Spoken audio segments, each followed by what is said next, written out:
আসসালামু আলাইকুম প্রিয় দর্শক, মূল্যমঞ্চের আলোচনায় আপনাদের সকলকে আমন্ত্রণ জানাচ্ছি। সুপ্রিয় দর্শক, সাজ্জাদ কাদিরের প্রীতি নিন, শুভেচ্ছা নিন। এই মুহূর্তে কথা বলতে চাই নাটকীয় পতন থেকে অবিশ্বাস্য প্রত্যাবর্তন।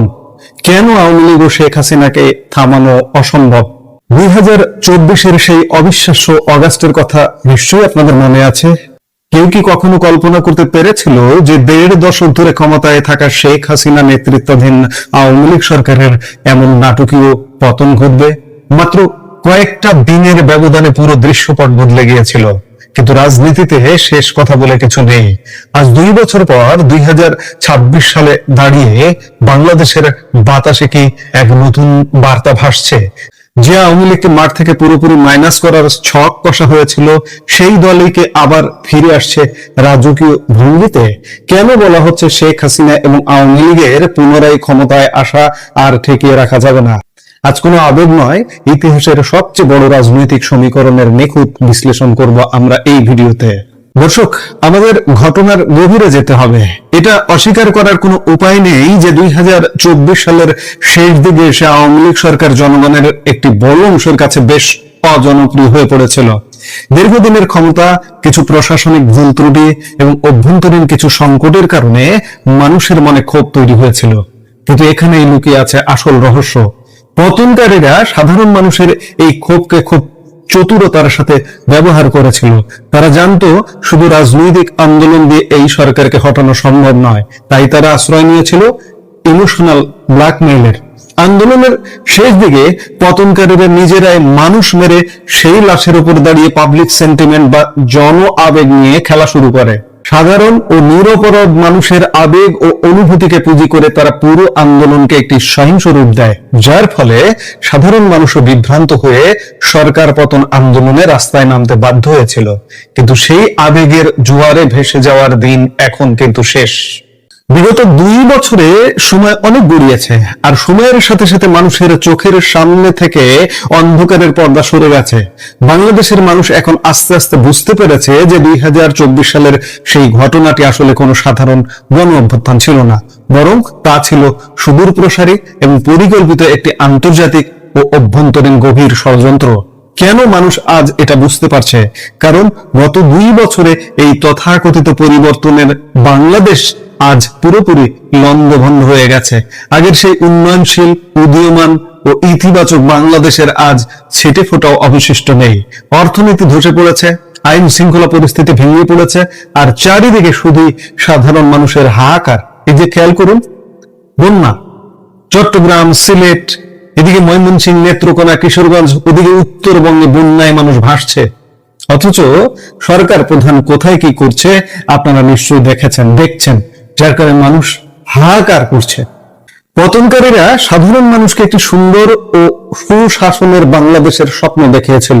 নিয়ম বলে, যারা আগের সরকারকে হটিয়ে ক্ষমতায় আসে তারা যদি জনগণের সামনে আগের চেয়ে ন্যূনতম সুশাসন উপহার দিতে পারত, তবে হয়তো তারা আওয়ামী লীগকে চিরতরে দেশের রাজনীতি থেকে -2 ফর্মুলায় ফেলে দিতে পারত। কিন্তু সুশাসন তো দূরের কথা, আজকের বাস্তবতায় আওয়ামী লীগ আমলের শতভাগের 1 ভাগও ইতিবাচকতা কোথাও খুঁজে পাওয়া যায় না। মানুষ এখন প্রতিদিন আগের সেই স্থিতিশীল দিনগুলোর কথা মনে করে দীর্ঘশ্বাস ফেলছে। এখন প্রশ্ন আসতে পারে যে 2024-এর সেই অজনপ্রিয় আওয়ামী লীগ সরকার পতনের পরপরই হঠাৎ করে কয়েক মাস পর থেকেই এত জনপ্রিয় হয়ে উঠতে শুরু করলো কেন? আওয়ামী লীগ কি এমন জাদুকরি চাল চাললো? বাস্তবতা হলো, আওয়ামী লীগ কার্যত নাটকীয় বা সহিংসতা কিছুই করেনি। আসলে রাজনৈতিক কর্মকাণ্ড করতে পারেনি বলতে গেলে বলা যায়। তারা কোনো প্রতিশোধের রাজনীতি বা বিশৃঙ্খলা সৃষ্টি করতেও কিন্তু যায়নি। চরম উস্কানির মুখেও তারা সহিংসতার পথে না গিয়ে শুধুমাত্র ধৈর্য ধরে পরিস্থিতি পর্যবেক্ষণ করেছে। তারা জানতো সত্য একদিন প্রকাশ পাবে। এর মাঝে দলটির পক্ষ থেকে কেবল কিছু শান্তিপূর্ণ কর্মসূচি দেওয়া হয়েছিল ইউনূসের আমলেও, কিন্তু দেখা গেল সেই সাধারণ ও শান্তিপূর্ণ কর্মসূচি পালন করতে গিয়েও আওয়ামী লীগের নেতাকর্মীরা তৎকালীন ইউনূস প্রশাসনের কাছ থেকে এবং বর্তমান তারেক রহমান সরকারের প্রশাসনের কাছ থেকেও সীমাহীন বাধার সম্মুখীন হয়েছে। এক পর্যায়ে তো রাজনৈতিকভাবে মোকাবেলা করতে না পেরে ইউনূস সরকার দলটির কার্যক্রম পর্যন্ত নিষিদ্ধ করে দিয়েছে। কিন্তু ইতিহাস সাক্ষী, রাজনীতিতে চাপিয়ে দেওয়া বাধা এবং নিষিদ্ধতার রাজনীতি সবসময় হিতে বিপরীত ফল আনে। এই বাধা এবং অন্যায় নিষেধাজ্ঞা ভাঙার জেদি আজ আওয়ামী লীগকে জনগণের চোখে মজলুম এবং পুনরায় তুমুল জনপ্রিয় করে তুলেছে। ভারত ও বাংলাদেশের রাজনীতিতে একটি বড় প্রশ্ন ছিল যে আওয়ামী লীগের পরিণতি কি ভারতের জাতীয় কংগ্রেসের মতো হবে? আমরা জানি ভারতের কংগ্রেসে বর্তমানে তীব্র নেতৃত্ব সংকট রয়েছে, যার কারণে তারা শক্তিশালী বিজেপির সামনে দাঁড়াতে পারছে না। আওয়ামী লীগের কিন্তু শেখ হাসিনার বিকল্প নেতৃত্ব আজও তৈরি হয়নি। তিনি দলের মূল চালিকা শক্তি। যদি বাংলাদেশে ভারতের বিজেপির মতো শক্তিশালী, দূরদর্শী ও জনমুখী কোন রাজনৈতিক দল থাকতো যারা দেশকে উন্নয়নের এক ভিন্ন উচ্চতায় নিয়ে যেতে পারত, তাহলে হয়তো আওয়ামী লীগের বিকল্প ভাবা যেত। কিন্তু বর্তমান বাংলাদেশে সেই বিকল্প কোথায়? 24-এর সরকার পতনকারীদের চূড়ান্ত লক্ষ্য কিন্তু কেবল ক্ষমতা দখল ছিল না, তাদের আসল লক্ষ্য ছিল শেখ হাসিনাকে শারীরিকভাবে চিরতরে দুনিয়া থেকে সরিয়ে দেওয়া বা হত্যা করা। কারণ তারা জানতো শেখ হাসিনা বেঁচে থাকলে আওয়ামী লীগকে ধ্বংস করা অসম্ভব। কিন্তু প্রবাদ আছে না, রাখে আল্লাহ মারেকে। সমস্ত ষড়যন্ত্র ব্যর্থ করে দিয়ে তিনি আজও বেঁচে আছেন। আর তিনি বেঁচে আছেন বলেই আওয়ামী লীগের কোটি কোটি নেতাকর্মী ও সমর্থক আবারও ঘুরে দাঁড়ানোর সাহস পাচ্ছে বা স্বপ্ন দেখছে। আমরা যদি পুরো এই সমীকরণটি মেলাই তবে দেখতে পাবো প্রথমে ইউনূস সরকার ও পরে তারেক রহমানের নেতৃত্বাধীন সরকারের যে ভয়াবহ দুঃশাসন, অব্যবস্থাপনা এবং দেশের বর্তমান বিপর্যয়, সেটাই মূলত আওয়ামী লীগকে জনগণের কাছে আবার অপরিহার্য করে তুলেছে। মানুষ এখন বুঝতে পারছে দেশের স্বাধীনতা, সার্বভৌমত্ব এবং অর্থনৈতিক মুক্তি রক্ষা করতে শেখ হাসিনার কোনো বিকল্প নেই।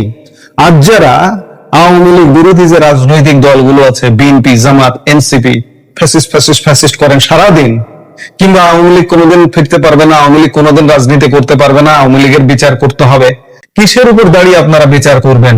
আওয়ামী লীগের এই যে সুশাসন, বারবার বলা হয় যে আওয়ামী লীগের যে স্থিতিশীল বাংলাদেশ, আমরা এটি স্বীকার করে নেই যে আওয়ামী লীগের সময় কিছু ভুলভ্রান্তি ছিল, কিন্তু সেই সময়ের যে স্থিতিশীল বাংলাদেশটা ছিল তার সিটে ফোটাও কিন্তু আপনারা উপহার দিতে পারেননি।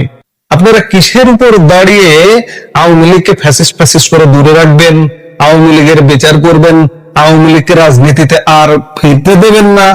বাংলাদেশের জনগণের কিন্তু ইতিমধ্যেই দেখা হয়ে গেছে, 2 বছর ইউনূসকে দেখা হয়ে গেছে, তারেক রহমানের সরকারকে দেখা হয়ে গেছে যে আপনাদের কি রূপ। কাজেই বাংলাদেশের জনগণ বুঝে গেছে, সিদ্ধান্ত নিয়ে ফেলেছে যে আওয়ামী লীগকে কেন প্রয়োজন। আজ অতীতের সব ভুল ত্রুটি চুকিয়ে জনগণের এই তীব্র আকাঙ্ক্ষা এবং বর্তমান শাসকদের সীমাহীন ব্যর্থতার উপর ভর করেই আওয়ামী লীগের প্রত্যাবর্তন ঘটছে। আর ঠিক এই কারণেই রাজনৈতিক বিশ্লেষকরা মনে করছেন আওয়ামী লীগ এবং শেখ হাসিনা আবারও বাংলাদেশের ক্ষমতায় আসা এখন সময়ের ব্যাপার মাত্র, যে কোনো শক্তি দিয়ে আর ঠেকিয়ে রাখা সম্ভব হবে না। আমি খানিক আগে একটা কথা বলছিলাম যে আওয়ামী লীগের নেতৃত্ব বা শেখ হাসিনার বিকল্প নেতৃত্ব তৈরি হয়নি, কিন্তু তৈরি হতেও কিন্তু সময় লাগবে না। এবার যদি শেখ হাসিনা আসেন, দায়িত্বে আসেন, সরকারে আসেন, তিনি নিশ্চয়ই নেতৃত্ব তৈরি করবেন। আর নেতৃত্ব তৈরি হয়ে যায়, ভারতের কংগ্রেসের নেতৃত্ব তৈরি হয়নি, রাহুল গান্ধী, প্রিয়াঙ্কা গান্ধীরা সেইভাবে গড়ে উঠতে পারেননি, সেটি হয়তো ভিন্ন বিষয়। কিন্তু আমি বাংলাদেশের একটি উদাহরণ দিয়ে শেষ করব। শেখ হাসিনা যখন 1981 সালে বাংলাদেশে ফিরে এলেন, তখন তার রাজনৈতিক অভিজ্ঞতা কি ছিল কিংবা তার বয়স বা কি ছিল? তিনি মাত্র 34 বছর বয়সের একজন তরুণী বলতে পারেন।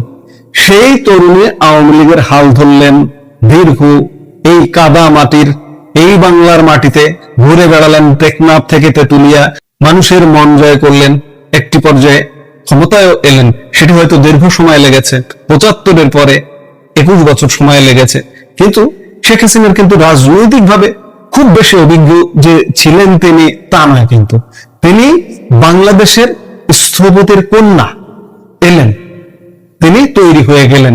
আজকে ধরুন শেখ হাসিনাকে সরিয়ে দিত, কুচক্রীরা সরিয়ে দিত, তারপরে কিন্তু তৈরি হয়ে যেতই, হয়তো তার পুত্র তৈরি হয়ে যেত, তার কন্যা তৈরি হয়ে যেত।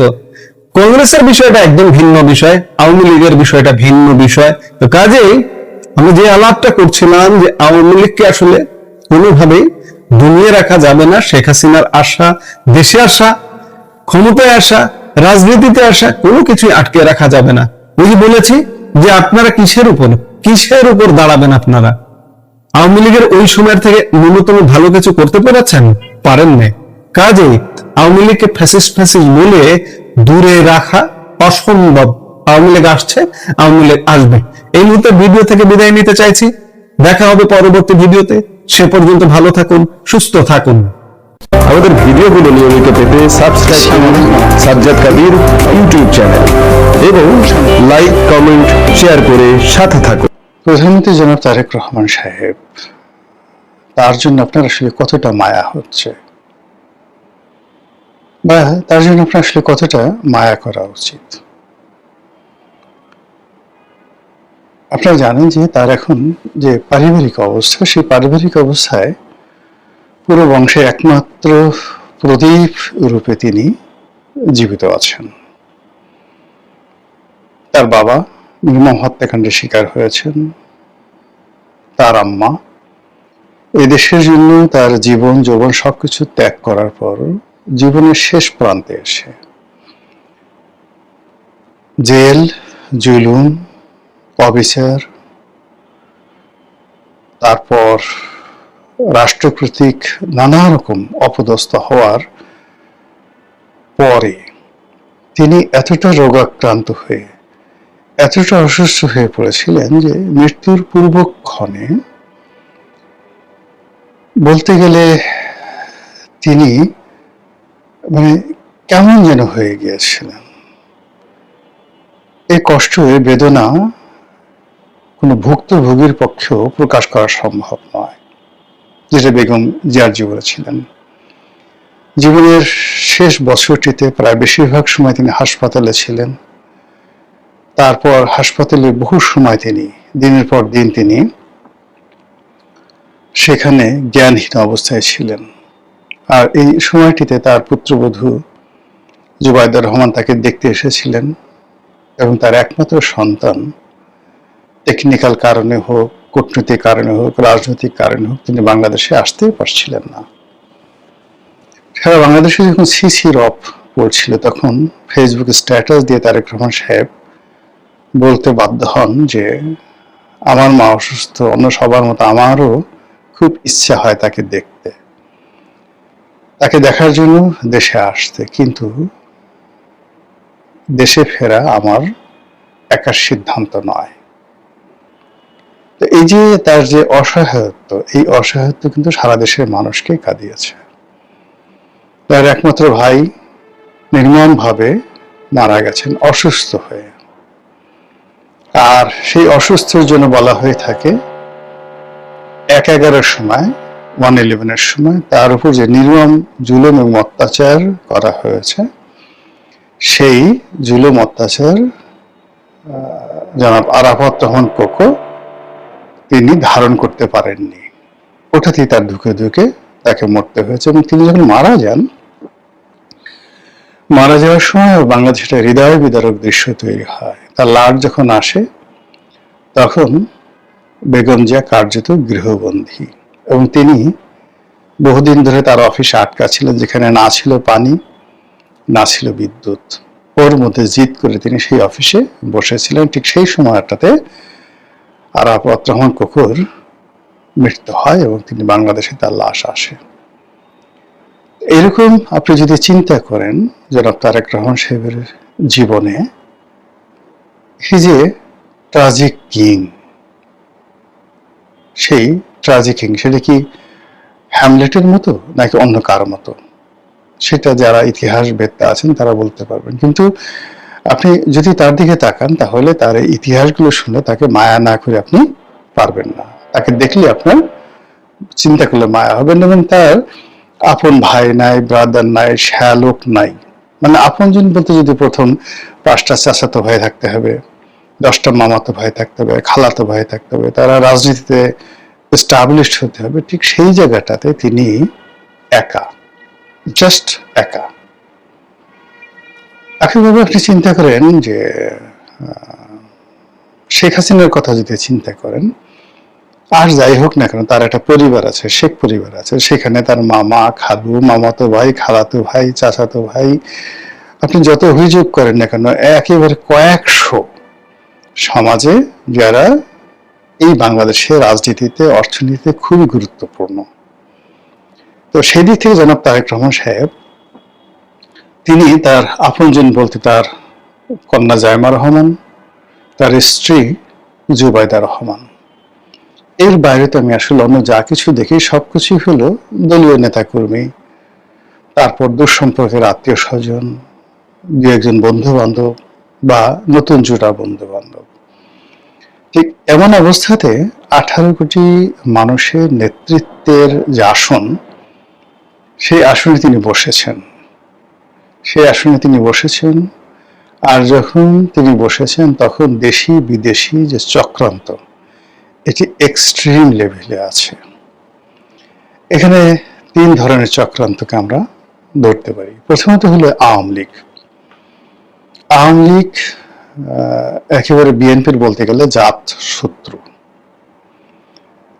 আর বিএনপিও কিন্তু আসলে মূলত আওয়ামী লীগই তাদের শত্রু মনে করে। এদের মধ্যে কেবলই মাত্র প্রতিদ্বন্দ্বিতা নয়, মনস্তাত্ত্বিক অনেকগুলো বিষয় রয়েছে, ঘৃণা রয়েছে, অবিশ্বাস রয়েছে, সন্দেহ রয়েছে, সাইকোলজিক্যাল যেটা মানসিক যে ঈর্ষা সেটা রয়েছে। যেমন শেখ হাসিনা কখনই সে মনে করেন, প্রথমত তিনি মনে করেন যে তার বাবার খুনের সাথে সে জিয়া রহমান সাহেব জড়িত। এখন ধরেন একেবারে সত্যের ধারে কাছে, 100% মিথ্যা, কিন্তু দেশের প্রধানতম রাজনৈতিক দলের প্রধান ব্যক্তি, তিনি মনের মধ্যে গেঁথে রেখেছেন, ওটা থেকে আপনি তাকে সরাবেন কিভাবে? ক্ষমতা তো আপনার আমার হাতে না, আমরা যারা সত্য বলতে চাই বুঝি, ক্ষমতা তো শেখ হাসিনার হাতে। তো তিনি যখন বারবার বলছেন যে খুনি অমুক অমুক অমুক অমুক আর বাবাকে খুন করেছে ইত্যাদি ইত্যাদি, তো ওটার মনস্তাত্ত্বিক ধাক্কাটা আপনি চিন্তা করেন কোথায়? এরপরে 21 আগস্টের গ্রেনেড হামলা, এই পুরো জিনিসটি যারাই করুক, যেই ভাই করুক, কিন্তু শেখ হাসিনা কি মনে করছে, আওয়ামী লীগের লোকজন কি মনে করছে, কাকে তারা দায়ী করছে? ফলে এরকম অসংখ্য ঘটনা, এই যে এখন বাংলাদেশে ধরেন যা কিছু হচ্ছে গত 4 মাসে, গত 2 বছরে আওয়ামী লীগের উপর যা কিছু হচ্ছে, এর পুরোটার জন্য বিশ্বাস করেন আওয়ামী লীগের লোকজন জামাতকে দায়ী করছে না, ইভেন এনসিপি কে তারা দায়ী করছে না। এনসিপির যে সমস্ত লোকজন তাদেরকে মানে এরা বাচ্চা ছেলে চলে আসছে ইত্যাদি ইত্যাদি ইত্যাদি, কিন্তু মূল ক্রোধটা কিন্তু বিএনপির উপরে। আর বিএনপি সেটা জানার কারণে কি হলো, আওয়ামী লীগকে কিন্তু তারা কোনো ওয়াক ওভার দিতে চাচ্ছে না। আওয়ামী লীগের ফেরার রাস্তা, রাজনীতি করার রাস্তা ক্রমশ তারা সংকুচিত করতে চাচ্ছে, বন্ধ করে দিতে চাচ্ছে। এবং যেটা হয়, আপনি একটা জোয়ার, একটা ঝড়, এটা বাধা সৃষ্টি করতে পারবেন, কিন্তু অল অন সাডেন যখন এটা বিস্ফোরণ ঘটে, তখন সেখানে একটা সুনামি হয়ে যায়। ফলে আওয়ামী লীগ যদি শেষ হয়ে যায়, এটা আলাদা একটা পার্ট, কিন্তু কোনো কারণে বাধার কারণে যদি ফিরে আসে, ওটা ফিরে আসাটা হয়ে যাবে সুনামি। এবং সেই সুনামির যে সমস্ত চাপগুলো এসে, তখন এই যে বিএনপি যে সমস্ত লোকজন বুদ্ধি দিচ্ছে, পরামর্শ দিচ্ছে, এদের কাউকে খুঁজে পাবেন না, সবাই বলবে সব দোষ তারেক রহমান সাহেবের। এখন যেভাবে ধরেন সবাই বলছে যে আমাদের কিছুই করিনি, সবই শেখ হাসিনা করেছে, সেই সালমান কিনেছে, সেই এস আলম কিনেছে, যত রকম কথাবার্তা, তার কাছে আমরা কি কথা বলতে পারছি নাকি, দাঁড়াতে পারছি কিনা, গণভবনে তো আমরা ঢুকতেই পারতাম না। আমরা মধ্যে কোনো এখন নিরপরাধ ব্যক্তি কিচ্ছু করে নেই, আননেসেসারি শেখ হাসিনার দল করে একবার দুবার মন্ত্রী হয়ে, মন্ত্রী খুশি খালি সে যেভাবে বলছে ওর স্বাক্ষর করছে, সিগনেচার করছি, সব মালপানি তারা কামায় গেছে। এই কথাগুলো দেখবেন এখন সবাই বলছে। আওয়ামী লীগের একই কথা বিএনপির ক্ষেত্রে কিন্তু বলা হবে ক্ষমতার ক্ষেত্রে। এই যে দেখেন না, ইউনূস সাহেব গেছে, এখন ইউনূস সাহেবের কিচেন ক্যাবিনেটে ঢোকার জন্য কত মানুষের আকুতি ছিল। এখন সবাই বলছে যে না, আমরা কোনো কিচেন ক্যাবিনেটে ছিলাম না, আমার তার সাথে ছিলামই না, সে তার নিজের ইচ্ছা মতো সবকিছু করেছে ইত্যাদি ইত্যাদি। তাহলে এখন আমাদের দেশে কি হয়, ক্ষমতা কেন্দ্রিক একটা রাজনীতি, আর ক্ষমতার বাইরে গিয়ে আরেকটা রাজনীতি। তো এই যে একটা অবস্থা চলছে, সেই অবস্থার প্রেক্ষিতে যেটা হচ্ছে সেটা হলো day by day Tarique Rahman সাহেব তার যে শত্রুপক্ষ, সেই শত্রুপক্ষের টার্গেটে পরিণত হচ্ছেন। আর এ সকল যখন পরিবেশ পরিস্থিতি হয়, তখন যে ধরনের বন্ধু লাগে, বান্ধব লাগে, সহযোগিতা লাগে, তারপরে যে ধরনের একটা প্রতিরক্ষা বহু লাগে, বিশ্বস্ত লোকজন লাগে। আপনি অনেক মন্দ কাজ করবেন, কিন্তু বিশ্বস্ত লোকজন থাকলে আপনি টিকে থাকতে পারবেন। যেমন একজন পাগলা রাজা ছিলেন, মোহাম্মদ বিন তুগলক, আমরা যাকে নিয়ে তুগলকি কাণ্ড বলি। কিন্তু তার অনেকগুলো কোয়ালিফাইড জেনারেল ছিল, অনেকগুলো কোয়ালিফাইড মন্ত্রী ছিল। ফলে একটার পর একটা অর্থনৈতিক বিপর্যয়, যুদ্ধ, রাজনৈতিক পরিবর্তন, মানে হাজারো রকম পলিটিক্যাল ফেইলারের পরও তার যে মিলিটারি পাওয়ার, তিনি ছিলেন অজেয়। একটা যুদ্ধ তিনি পরাজিত হননি এবং জীবনের শেষ দিন পর্যন্ত শক্ত হাতে তিনি তার তুগলকি কর্মকাণ্ড চালিয়ে যেতে পেরেছিলেন, মোহাম্মদ বিন তুগলক। আর একজন নিষ্ঠুর ব্যক্তি ছিলেন আলাউদ্দিন খিলজি, কিন্তু তার মালিক কাফুরের মতো একজন শক্তিশালী সেনাপতি ছিল। এরকম যদি শেখ হাসিনার এরকম শক্তিশালী লোকজন থাকতো, তার কাছে কিন্তু তার সাথে যারা ছিল সবই এরকম দুর্বল, দালাল, ফড়িয়া টাইপের লোকজন ছিল, ভাড় টাইপের লোকজন ছিল, কাউয়ার টাইপের, চড়াই টাইপের লোকজন ছিল, ওইরকম ছিল না। কিন্তু এই যে যেটা হলো, মানে তার যে পতনটা হলো, সেই পতনের সময় দেখা গেল তার পক্ষে মানে হুঙ্কার দিয়ে দাঁড়ানোর মতো, শহীদ হওয়ার মতো, বা একজন লোক শেখ হাসিনা বঙ্গবন্ধু তার পরিবারের জন্য রুখে দাঁড়িয়ে জীবন বিসর্জন করেছে, এরকম সিঙ্গেল ঘটনা 18 কোটি মানুষের মধ্যে ঘটেনি, আগামীতে ঘটবে না। তো এর থেকে আসলে তারেক রহমান সাহেবকে শিক্ষা নিতে হবে, কিন্তু তিনি সেই শিক্ষাটা কতটা নেবেন বা নিতে পারবেন, তার চেয়ে বড় ব্যাপার হলো যে সর্বনাশ শেখ হাসিনার জামানায় ঘটেছিল, যে সর্বনাশ ইউনূসের জামানায় ঘটেছিল, সেই সর্বনাশ সুদে আসলে আরো বড় হয়ে আসছে, এবং এখানে অপরাধীদেরকে আপনি কোনো অবস্থাতে বুঝাতে পারছেন না যে অপরাধ কাকে বলে, কত প্রকার এবং কি কি। তারা সেই অপরাধ করে নিজেদেরকে শ্রেষ্ঠতর বলে মনে করছেন। তো যাই হোক, এখন যেটা হচ্ছে সেটা হলো এই যে জনাব তারেক রহমান সাহেব, তিনি কাজ করে যাচ্ছেন, তার মতো করে কাজ করে যাচ্ছেন, তার মতো স্বাধীনভাবে তিনি ছুটোছুটি করছেন, কখনো চট্টগ্রামে, কখনো গ্রামে, যেখানে সিলেটে, শ্বশুরবাড়ি থেকে শুরু করে সব জায়গাতে তিনি অবাধে যাচ্ছেন। সেনাবাহিনীর প্রশিক্ষণ ক্যাম্পে, গ্রীষ্মকালীন প্রশিক্ষণ ক্যাম্পে ঢুকে যাচ্ছেন, সেনা সদস্যদের সাথে তিনি মিশছেন, তাদের খাবার খাচ্ছেন, সবকিছু করছেন। কিন্তু আপনি দেখবেন যে তিনি স্বতঃস্ফূর্তভাবে যেভাবে চলাফেরা করার চেষ্টা করছেন, তার আশেপাশের পাগুলো, তার আশেপাশের হাতগুলো, আশেপাশের মুখগুলো, সেগুলোর অভিব্যক্তি কি? Is it friendly? Is it cooperative? এটা কি বন্ধুত্ব সুলভ? এটা কি সহযোগিতামূলক? এটা কি প্রশংসনীয়? নাকি আমরা যারা দর্শক আসলে আমরা কিছুই করতে পারবো না, আমরা বলছি আহা হা, এরকম প্রধানমন্ত্রী আর হয় না, যিনি সেনাবাহিনীর ভিতরে ঢুকে গেলেন, তারপরে সেনাবাহিনীর খাবার খেলেন, প্রশিক্ষণ ক্যাম্পে বসে বসে তিনি সেনা সদস্যের এই দৃশ্য দেখলেন। কিন্তু এটা সেনাবাহিনীর লোকজন কেমন মনে করলো, সেটা হলো মূল বিষয়। How they accept it. আমরা তৈরি করলে হবে না, তো ওই বাহিনীর ভিতরে কি অবস্থা আছে সেটা তাকে শতভাগ নিশ্চিত হতে হবে। তিনি খাল কাটতে বিভিন্ন জায়গাতে চলে যাচ্ছেন। এই যে খাল কাটা বা যে কোনো একটা প্রোগ্রামে তিনি উপস্থিত হচ্ছেন, এটা সংশ্লিষ্ট যারা লোকজন আছে তারা কিভাবে নিচ্ছেন? তিনি এসএসএফ এর প্রোটোকল ছাড়া একা একা ঘুরে বেড়াচ্ছেন, জনগণ হাততালি দিচ্ছে, জনগণের হাততালির 2 পয়সার মূল্য নেই। জনগণ সেলফি তুলছে, ওরকম হাজার হাজার সেলফি অনেকের সাথে অনেকে তুলে, কিন্তু ওটার কোনো মূল্য নেই। এখন এসএসএফ যা রাষ্ট্রীয় বাহিনী বা তার যারা নিরাপত্তা রক্ষা দায়িত্বে নিযুক্ত, তারা এই বিষয়টিকে কিভাবে নিচ্ছে? তারা কি মনে করছে তার নিরাপত্তা ওকে আছে? এসএসএফ থেকে শুরু করে পিজিআর থেকে শুরু করে সেনাবাহিনী, পুলিশ বাহিনী, এমনকি তার ব্যক্তিগত সিকিউরিটি গার্ড, তারা কি এই যে প্রধানমন্ত্রীর যে স্বাভাবিক চালচলন, এই স্বাভাবিক চালচলনে খুশি? আমার তো খুশি মনে হচ্ছে না। খোলামেলাই বলছে, আমার কাছে মনে হচ্ছে না যে তার এই সকল কর্মকাণ্ডে যারা দায়িত্বরত আছেন তারা কেউ খুশি।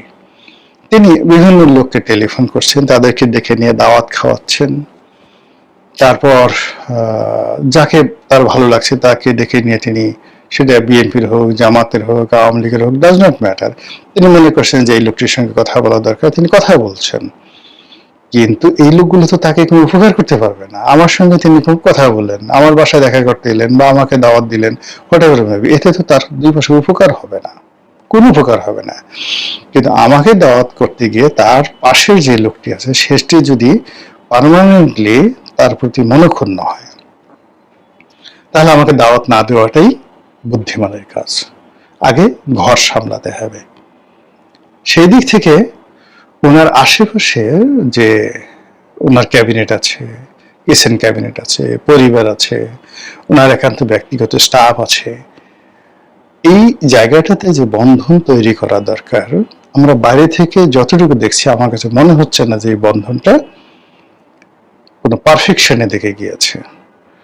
বরং তার যে কর্মকাণ্ড জনগণ প্রশংসা করছে, কিন্তু এই জনগণের প্রশংসা কোনো কাজে আসবে না। কিন্তু তারা যারা একান্ত আপনজন আছেন তারা যদি বিরক্ত হয় যে উনি এইভাবে পড়ছেন, আমার তো কোর্ট পড়তে ইচ্ছে করে, তিনি হঠাৎ করে কথা নয় বার্তা নিয়ে এসে এমপিদের গাড়িটা বন্ধ করে দিলেন, নির্বাচন করেছে আমরা, সারা বছর 17-18 বছর পরিশ্রম করেছি, নির্বাচিত হওয়ার পর একটা প্লট পাবো, একটা গাড়ি পাবো, তাই নিয়ে এসে হঠাৎ করে একটা রাজনৈতিক সিদ্ধান্ত নিয়ে ফেললেন। এখন কি হবে? উনার তো ঠিকই ভালো গাড়ি আছে, আমার তো ভালো গাড়ি না, একটা ট্যাক্স ফ্রি ভালো গাড়ি আনবো, এই কাজটা উনি বাধা দিয়ে দিলেন। এই যে নেতাকর্মীদের মধ্যে যে ক্ষোভ, এটা প্রশমিত করবেন কিভাবে? রাজনীতি এমন একটা কঠিন বিষয়। অনেক সময় রাজা নিজে তার কর্মচারীকে ঘুষ দিতেন, ঘুষ দিতে বাধ্য হতেন, এটা তোহফা না, ঘুষ দিতে বাধ্য হতেন। এবং ঘুষ দিয়ে মানে স্বয়ং রাজা সম্রাট তার প্রাসাদের কর্মচারীদেরকে ঘুষ দিয়ে তিনি অনেক কর্মকাণ্ড করতেন। এত জটিল অবস্থা। এখানে সব জনপ্রিয় জিনিসই কিন্তু জনপ্রিয় নয়, সব সঠিক জিনিস আসলে শেষ পর্যন্ত সঠিক ফলাফল বয়ে নিয়ে আসে না।